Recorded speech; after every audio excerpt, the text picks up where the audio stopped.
नमस्कार, हमारे YouTube channel करनी रीड क्लासेज में आपका हार्दिक स्वागत है। आज के इस टॉपिक के अंदर हम चर्चा कर रहे हैं EVS environmental study. Environmental study के यूनिट फर्स्ट के अंदर हम बात करेंगे आज पार्ट नंबर 2, जिसके अंदर फैमिली है, परिवार के बारे में। जैसा कि मैंने आपको पहला वीडियो प्रोवाइड करवाया था, उसमें मैंने आपको परिवार की विशेषताओं के बारे में बताया था कि भारतीय संस्कृति में परिवार को कितने भागों में डिवाइड किया है। पहला था आपका एकल परिवार, जिसके अंदर माता पिता और उनके बच्चे रहते हैं, और दूसरा बताया था मैंने आपको संयुक्त परिवार। संयुक्त परिवार के अंदर माता पिता, उनके बच्चे और एकल परिवार की 3 या 3 से अधिक पीढ़ियां जब एक ही घर के अंदर, एक ही संघ के अंदर रहे तो उसे हम संयुक्त फैमिली कहते हैं। उन्हें हम डायग्राम के द्वारा इस तरीके से समझेंगे। मान लीजिए ये हो गया आपका सिंगल यानी एकल परिवार। इसको डायग्राम से समझिए आप कि इसके अंदर माता पिता और उनके अविवाहित बच्चे अगर वो हैं तो ये हो गया आपका एकल परिवार। लेकिन एकल परिवार इस तरीके के अगर हम बात करें, इनमें 2 और इस तरीके से जोड़ दिए जाए, 3 या 3 से अधिक जो एकल परिवार होते हैं उन्हें हम संयुक्त परिवार की श्रेणी के अंदर रखेंगे। जैसे इसके अंदर एग्जांपल आप डायग्राम के द्वारा फिर से समझिए कि यहाँ समझिए आप उनके माता पिता और उनके बाद उनके बच्चे हो गए, और फिर उनके बच्चे, और इस तरीके के जो डायग्राम से आप समझोगे तो ये हो गया हमारा एक तरीके से संयुक्त परिवार, जिसे हम जॉइंट फैमिली के नाम से जानते हैं। तो आज के इस वीडियो में हम चर्चा करेंगे जो फैमिली है, परिवार है, जिसमें परिवार की क्या क्या विशेषताएं होती है, आपके एकल परिवार के क्या लाभ होते हैं, एकल परिवार की क्या हानियां होती है, संयुक्त परिवार के क्या लाभ होते हैं, संयुक्त परिवार की क्या हानियां होती हैं। साथ में आपको यह भी बताया जाएगा कि परिवार की उत्पत्ति है वो कैसे हुई, परिवार के जो प्रकार है वो किस तरीके के होते हैं, विवाह के आधार पर कैसे परिवार होते हैं, अधिकार के आधार पर कैसे परिवार होते हैं, और परिवार के मुख्य कार्य क्या क्या होते हैं, उन सब के बारे में आज के इस वीडियो हम चर्चा करेंगे। परिवार का टॉपिक छोटा है लेकिन उनकी विशेषताएं बहुत ज्यादा हैं। तो हम सबसे पहले शुरुआत करते हैं कि परिवार की क्या क्या विशेषताएं हैं। तो सबसे पहले मैं आपको बता देता हूँ कि परिवार की सबसे महत्वपूर्ण विशेषता है वो होती है कि सार्वभौमिकरण। यानी सार्वभौमिकरण का मतलब होता है कि पूरा यूनिवर्स है वो एक तरीके से एक फैमिली है। क्योंकि आज आपको पता है कि जहां से भी व्यक्ति की उत्पत्ति हुई है, जहां से भी व्यक्ति का ऑरिगन्स हुआ, उसके बाद वो डिवाइड होता गया और संपूर्ण विश्व के अंदर फैलता गया। इस तरीके से पूरा विश्व एक उसका परिवार ही है, जिसे हम सार्वभौमिकरण के नाम से जानते हैं। दूसरा होता है परिवार की विशेषताओं में भावनात्मक, यानी कि परिवार के जो सदस्य होते हैं वो एक दूसरे से भावनात्मक रूप से जुड़े हुए होते हैं। पति पत्नी से प्रेम करता है, पत्नी पति से प्रेम करती है, बच्चे अपने माता पिता से प्रेम करते हैं, भाई बहन से प्रेम करता है, दादा बेटे हैं, पोते पोते अपने दादा से प्रेम करते हैं, दादी से प्रेम करते हैं, चाचा से, चाची से, इन सब से प्रेम करते हैं। तो उनका रिश्ता है वो भावनात्मक जुड़ा हुआ है। तीसरा होता है उनकी विशेषताओं में रचनात्मकता। रचनात्मकता का मतलब ये होता है हर परिवार के अंदर परिवार की विशेषताओं में अपने अपने कार्य निर्धारित होते हैं, और उन सब की जो युक्ति होती है वो भी निर्धारित होती है। हर अलग अलग तरीके से जिस काम को अंजाम दिया जाता है, रचनात्मक तरीके से अंजाम दिया जाता है, उसे हम रचनात्मक कह सकते हैं। हम बात करते हैं परिवार होता है उसकी विशेषताओं में ये भी होता है कि उसका आकार होता है वो सीमित होता है। क्योंकि अगर आप उसका आकार सीमित नहीं होता तो पूरा वर्ल्ड है, पूरा संसार है, वो एक तरीके से परिवार हो जाता, लेकिन उसका आकार है वो सीमित होता है। साथ में उसकी सामाजिक संरचना है, उसकी अगली विशेषताओं में बात करें, उसकी सामाजिक संरचना है वो समाज में हम कह सकते हैं कि सामाजिक संरचना में समाज में उसका अपना एक महत्वपूर्ण स्थान होता है। क्योंकि जैसा कि आपका परिवार है, मेरा परिवार है, किसी पड़ोसी का परिवार है, उसकी समाज में एक स्थापना होती है, और स्थापना के बाद उसका अपना एक महत्व होता है। इसलिए हम कह सकते हैं उसकी सामाजिक संरचना है वो भी उसकी बहुत ही विशेष होती है। आर्थिक व्यवस्था, परिवार की आर्थिक व्यवस्था भी एक दूसरे पर डिपेंड रहते हैं। एक फैमिली के अंदर है 2 से 3 मेंबर है वो कमाने वाले होते हैं, तो उनकी अर्थव्यवस्था है वो ज्यादा अच्छी होती है, क्योंकि बिना इकोनॉमिक्स के कोई परिवार है वो स्टेबल नहीं हो सकता। साथ में होता है वैवाहिक संबंध, जो कि सबसे महत्वपूर्ण और सबसे इंपॉर्टेंट विशेषता है कि किसी परिवार के अंदर वैवाहिक संबंध होने बहुत ही आवश्यक है। क्यों? क्योंकि बिना वैवाहिक के कोई भी परिवार है, कोई भी जनरेशन है वो बिल्कुल भी आगे नहीं बढ़ती है। इसकी वजह यह है कि जब विवाह होते हैं दूसरे परिवार से उनके संबंध ऐड होते हैं, तभी जाकर के उनकी जनरेशन है वो आगे बढ़ती है। साथ के अंदर हम बात करते हैं वंशवाद। वंशवाद यानी किसी एक व्यक्ति का वंश है निरंतर आगे बढ़ता रहता है। तो ये है हमारे परिवार की कुछ महत्वपूर्ण 10 से 12 विशेषताएं जिनको आपने समझ लिया होगा। हम बात करते हैं कि परिवार की उत्पत्ति कैसे हुई। हम इसी के दूसरे टॉपिक परिवार की विशेषताओं के बाद हम बात करते हैं नंबर 2 की परिवार की उत्पत्ति। क्योंकि अलग अलग जितने भी मनोवैज्ञानिक हैं, जितने भी लोग हैं, वो परिवार की उत्पत्ति के अलग अलग सिद्धांत बता रहे हैं, लेकिन यहाँ पर जो हमारे रीढ़ के लिए उपयोगी सिद्धांत है उसके बारे में हम चर्चा करेंगे। तो दूसरा टॉपिक है हमारा परिवार की उत्पत्ति। परिवार की उत्पत्ति यानी ऑरिजिन्स ऑफ फैमिली। तो उसकी उत्पत्ति कैसे, उसके अलग अलग सिद्धांत है वो बताए गए हैं। सबसे पहले जो दार्शनिक प्लेटो एंड अरस्तू ने एक शास्त्रीय सिद्धांत बताया था, दार्शनिक प्लेटो एंड अरस्तू ने एक शास्त्रीय सिद्धांत बताया था। उसमें ये बताया था, जो कि बहुत पुराना सिद्धांत है, कि उस समय पिता या मातृत्वात्मक जो परिवार होते थे उनमें महिलाओं का स्थान महत्वपूर्ण होता था, और धीरे धीरे वो लोग थे वो शिकार पर चले जाते थे और उन्हें सुरक्षा के लिए एक जगह इकट्ठा होना था, और उस तरीके से उनकी शुरुआत होगी। और वो एक शास्त्रीय सिद्धांत यानी प्राचीन क्लासिकल थ्योरी है, जो कि प्लेटो एंड अरस्तू के द्वारा दी गई। उसके बाद उत्पत्ति के आधार पर यौन साम्यवाद का सिद्धांत भी लुईस नामक जो वैज्ञानिक है उन्होंने बताया, यानी लुईस नामक वैज्ञानिक है उन्होंने बताया कि यौन साम्यवाद सिद्धांत यानी कि जिस तरीके से एक दूसरे की फैमिली की रक्षा करने के लिए संगठित होना जरूरी था, और संगठित के लिए उन्हें अपने जनरेशन को बढ़ाना था, इसलिए यौन साम्यवाद का है जो विकास हुआ। ये सिद्धांत दिया था हमारे लुईस नामक के मनोवैज्ञानिक ने। उन्होंने बताया कि जिस तरीके से लगातार एक दूसरे से यौन संबंध स्थापित करते रहे और परिवार को बढ़ाते रहे, जब उनके रिश्तेदारी खुद के ओवन हो गए तो उनकी सुरक्षा के लिए आवश्यकता, और इस तरीके से परिवार की उत्पत्ति हुई थी। उसके बाद हम बात करते हैं नेक्स्ट है वो चक्राकार सिद्धांत भी। चक्राकार सिद्धांत के जो प्रवर्तक है वो स्पेंसर नामक मनोवैज्ञानिक ने बताया कि चक्राकार सिद्धांत से भी परिवार की उत्पत्ति होती है। कि एक व्यक्ति, चक्राकार का मतलब होता है, उन्होंने एक पेंडुलम का एग्जांपल दिया था, जो कि आपकी घड़ी के अंदर होता है। पेंडुलम के बारे में बताया कि जिस तरीके से लगातार जिस तरीके से आपकी घड़ी की सुई है वो चली जाती है और अंत में उसी जगह आकर स्थिर हो जाती है। तो इस तरीके के परिवार की उत्पत्ति में भी उन्होंने चक्राकार का ही निर्माण बताया था। ये था आपका स्पेंगर के द्वारा दिया हुआ उदाहरण। फिर उसके बाद मुलर ने जो सिद्धांत दिया था उसमें भी उन्होंने परिवार की प्राथमिकता, परिवार का द्वितीय गौण अवस्था और परिवार की मूल अवस्था के बारे में बताया था। कि उसका सिद्धांत था कि किस तरीके से जब व्यक्ति है वो अलग था, महिलाएं अलग थी, व्यक्ति था वो जैसे ही किसी कार्य के लिए बाहर चला जाता तो महिलाओं की सुरक्षा के लिए एक संघ की आवश्यकता थी, और उस संघ को उन्होंने परिवार का नाम दिया था। इस तरीके की अनेक थ्योरियां हैं जो कि हमारे परिवार की उत्पत्ति के बारे में बताती है। अब हम बात करते हैं परिवार के प्रकार के बारे में। नंबर 3 होता है आपका परिवार के प्रकार। परिवार के प्रकार नंबर 3 पर हम बात करते हैं परिवार के प्रकार। परिवार के प्रकार कौन कौन से होते हैं उसके बारे में मैंने आपको बताया कि मुख्यतः परिवार को 2 भागों में बांटा है, 2 प्रकार होते हैं। उसके पहला होता है आपका एकल, जो कि मैंने आपको पहले बता ही दिया था, एकल परिवार, और दूसरा होता है आपका संयुक्त परिवार।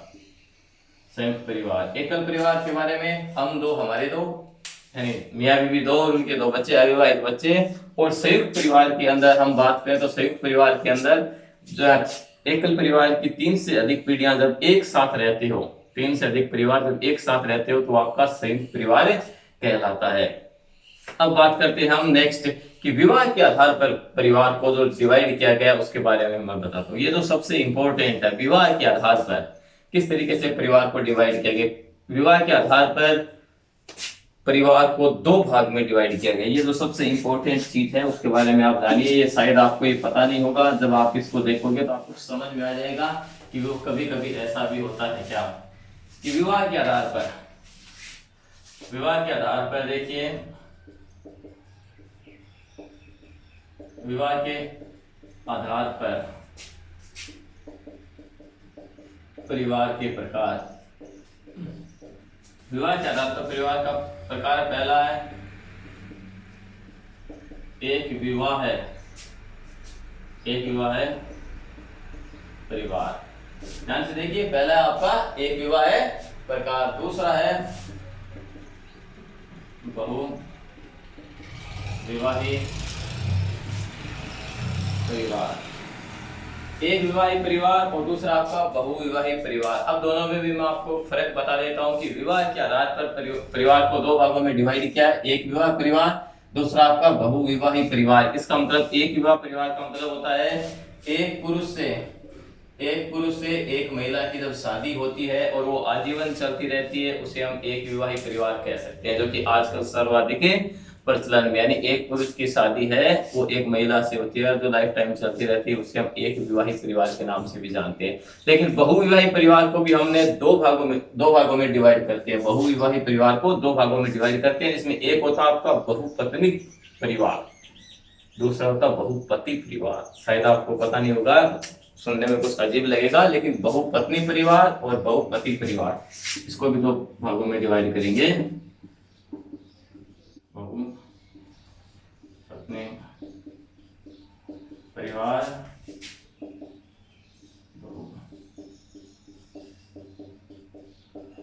बहुपत्निक परिवार और बहुपति परिवार। इसके बारे में मैं आपको सूचना दे देता हूं कि बहुपत्नी परिवार वह परिवार होता है जिसमें एक व्यक्ति है वो एक से अधिक पत्नियों को रख सकता है, एक से अधिक वाइफ को रख सकता है। यानी बहुपत्नी परिवार में क्या होता है कि जो एक से अधिक वाइफ को रख सकता है उसे हम बहुपत्नी परिवार कहते हैं, जो कि अक्सर पहले आपको पता है राजा महाराजाओं के समय में ये चलता था। लेकिन आजकल ये कुछ जनजातियां हैं उनके अंदर आज भी विद्यमान है, जिनमें से आपकी नागा हो गई, गौड़ हो गई, सेंगा हो गई, इस तरीके की जो जनजातियां हैं, नागा, गोंड, सेंगा, ये जो जनजातियां हैं वो आज भी बहुपत्नी परिवार रखती है। यानी एक पुरुष है वो एक से अधिक पत्नियां को रखता है, तो वो होगी आपकी बहुपत्निक परिवार। लेकिन आपको ये जानकर और भी हैरानी होगी कि बहुपत्निक परिवार के बाद आपको बहुपति परिवार भी देखने को मिलेंगे। यानी एक महिला एक से अधिक पुरुषों को अपने साथ रखते हैं, उसे हम बहुपति परिवार के नाम से जानते हैं। और बहुपति जो आपके परिवार की, हालांकि हमारे समाज में ऐसा प्रचलन बहुत ही कम है, लेकिन कुछ जनजातियां उसमें आज भी इस तरीके का प्रचलन शामिल है। उनमें से उत्तर प्रदेश की जो खस जनजाति है उसकी हम बात करते हैं कि वो आपके बहुपति परिवार में शामिल होती है। कोटा होती है, टोडा होती है, रियान होती है, और नायर जनजाति जो कि मालाबार की होती है वो आपकी बहुपति परिवार रखती है, यानी एक से अधिक पति को रखती है। और उसके अंदर मातृसत्तात्मक, मैं आपको बता देता हूं कि इसके अंदर मातृसत्तात्मक यानी महिलाओं का आधिपत्य है वो परिवार में सर्वाधिक होता है।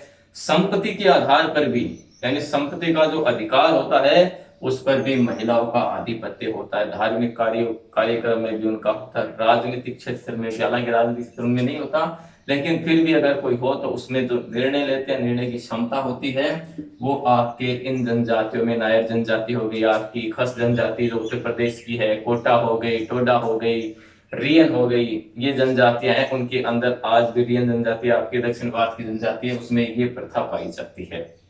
तो देखिए इनमें आपकी कोटा, टोडा, रियन व नायर जनजाति आपकी मालाबार की है, जबकि खस जनजाति है वो आपकी उत्तर प्रदेश की है, रियन जनजाति है वो आपकी साउथ इंडिया की है। तो ये जनजातियों के अंदर बहुपति परिवार है वो देखने को मिलते हैं। तो ये हो गए आपके बहुपति परिवार और बहुपत्नी, यानी कि विवाह के आधार पर परिवार के प्रकार। एक विवाह परिवार जिसमें केवल एक पति और पत्नी होता है, बहुविवाही परिवार जिसमें बहुपत्निक परिवार और बहुपति परिवार। इस तरीके के इस आधार पर हमने इसको दो भागों में डिवाइड किया है। अब हम आगे बढ़ते हैं तो हम बताते हैं कि अधिकार के आधार पर परिवार, हम नंबर बात करते हैं 5 की। अधिकार के आधार पर कौन कौन से परिवार होते हैं। तो अधिकार के आधार पर जैसे कि भारतीय संस्कृति के अंदर आपको पता ही है कि सर्वाधिक पितृसत्तात्मक जो होता है आपका पितृसत्तात्मक परिवार होता है, यानी कि अधिकार के आधार पर हम बात करते हैं। अधिकार के आधार पर कौन सा होता है। पहला होता है आपका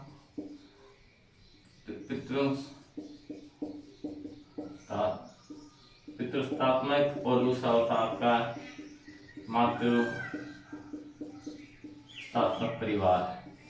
तो तो इस तरीके के जो ये परिवार होते हैं उनमें जहाँ पर पिता का आधिपत्य ज्यादा होता है, जो कि हमारे भारतीय समाज के अंदर सर्वाधिक है, वो अधिकार के आधार पर होता है, लेकिन कहीं पर मातृत्वात्मक भी होता है। जैसा कि मैंने आपको जो जनजातियां बताई थी, जिसमें नायर जनजाति है, नायर जनजाति के अंदर सर्वाधिक मातृत्वात्मक परिवार होते हैं, यानी उसमें महिलाओं का आधिपत्य ज्यादा होता है। और मैं आपको ये भी बता देता हूँ कि मातृत्वात्मक के अंदर जो मुखिया होता है उसे हम कारवान के नाम से भी जानते हैं। इंपॉर्टेंट है, मुखिया को किस नाम से जानते हैं?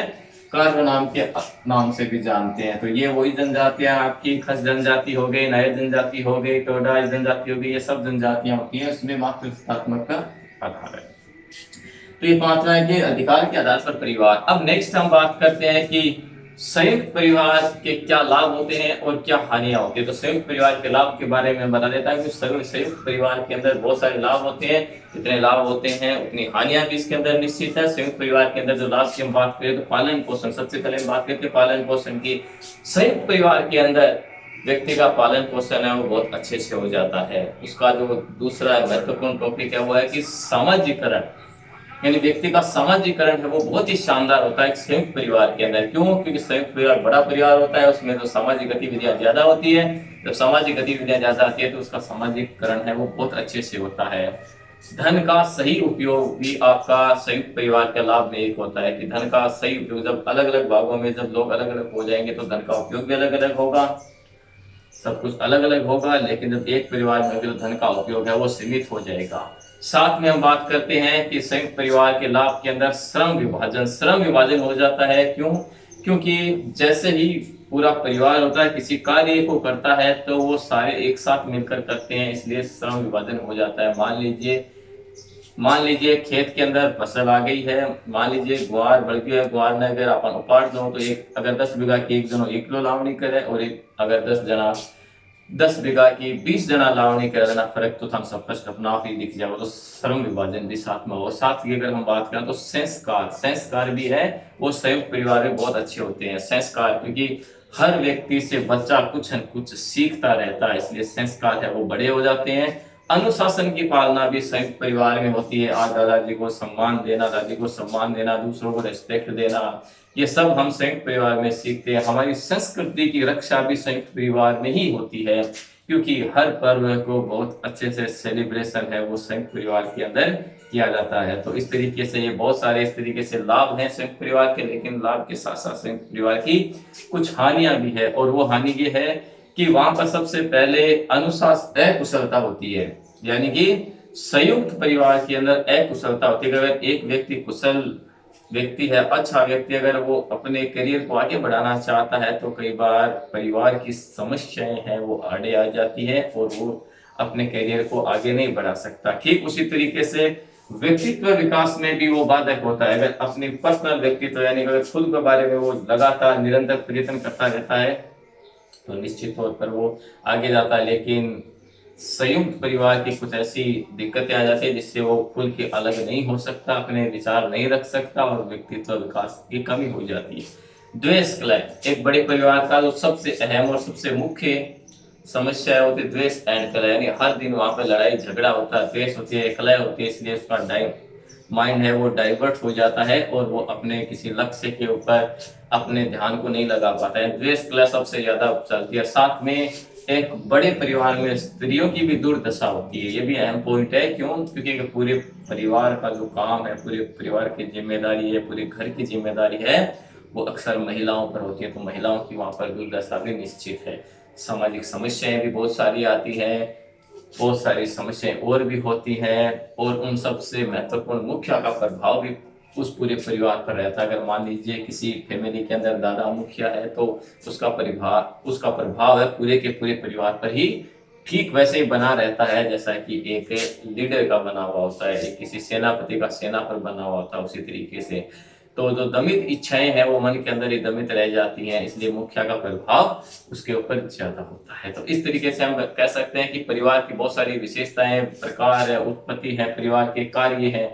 अब हम बात करते हैं परिवार के कार्यों के बारे में। ये हमने बात की थी परिवार के संयुक्त परिवार के लाभ के बारे में, संयुक्त परिवार की हानि के बारे में। अब हम बात करते हैं परिवार के कार्यों के बारे में, उसके क्या क्या कार्य होते हैं। परिवार का जो कार्य होता है, जो हमारा इस परिवार का अंतिम टॉपिक है कि परिवार का कार्य क्या होता है। परिवार का कार्य होता है सबसे पहले मौलिक कार्य। मौलिक कार्य के अंदर होता है सबसे पहले प्रजनन कार्य, और उसके बाद उन बच्चों की देखभाल करना। यानी परिवार का सबसे मौलिक और मूल कार्य होता है प्रजनन करना और साथ में उन बच्चों की देखभाल करना। उसके बाद दूसरा आ जाता है परिवार के कार्य के अंदर जैसे जैसे जैसे बच्चे बड़े होते हैं उनकी देखभाल करना, उनकी शिक्षा के बारे में करना, उनका जो करियर बनाना, ये सब हमारे परिवार के कार्य होते हैं। ये सब कार्य आते हैं आपके मौलिक कार्य के अंदर। उसके बाद कार्य आते हैं हमारे मनोवैज्ञानिक कार्य। यानी एक परिवार को अगर संगठित रखना, एक परिवार को अगर बनाए रखना है तो मौलिक कार्यों की भी सबसे ज्यादा हमें आवश्यकता होगी। और उन कार्यों के अंदर मनोवैज्ञानिक कार्य जो मुख्य होते हैं वो होता है सबसे बड़ा प्रेम, सद्भावना और विश्वास।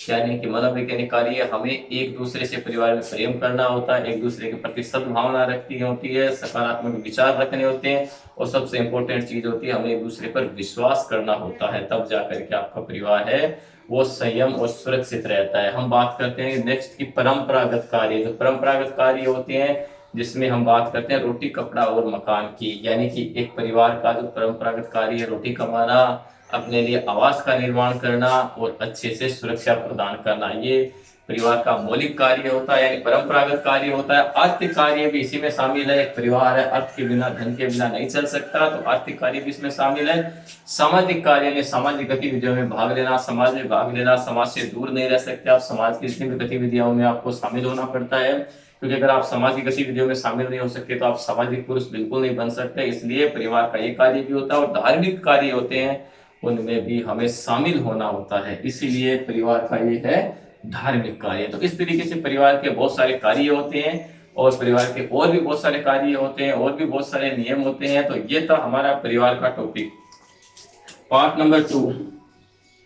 पार्ट नंबर 2 के अंदर मैंने आपको परिवार के बारे में बताया था कि परिवार क्या होते हैं, क्या क्या उसके कार्य होते हैं, कैसे उसकी उत्पत्ति हुई है, किस तरीके की उनकी विशेषताएं होती है, उन सब के बारे में हमने चर्चा की। अब हम नेक्स्ट वीडियो में हम चर्चा करेंगे आपके पार्ट नंबर 3 के अंदर। यूनिट फर्स्ट है पार्ट नंबर 3 के अंदर हम बात करेंगे जो आपकी सामाजिक समस्याएं हैं, उनमें से आपके रीट एग्जाम में 2 से 3% पूछे जाते हैं। तो सामाजिक समस्याएं हैं उनके बारे में हम चर्चा करेंगे, जिनमें आता है आपका बाल विवाह होता है, जिसमें चोरी होती है, बाल श्रम होता है, जो आपका दहेज प्रथा होती है, उन सब की जो समस्या है उनके बारे में हम बात करेंगे। हम बताएंगे कौन से सन को कौन सा एक्ट पारित हुआ, ज्यादातर आपसे सन पूछी जाती है उसके बारे में, और साथ में चर्चा करेंगे कि आखिर ये सब क्या होते हैं और इनके क्या मुख्य कारण है।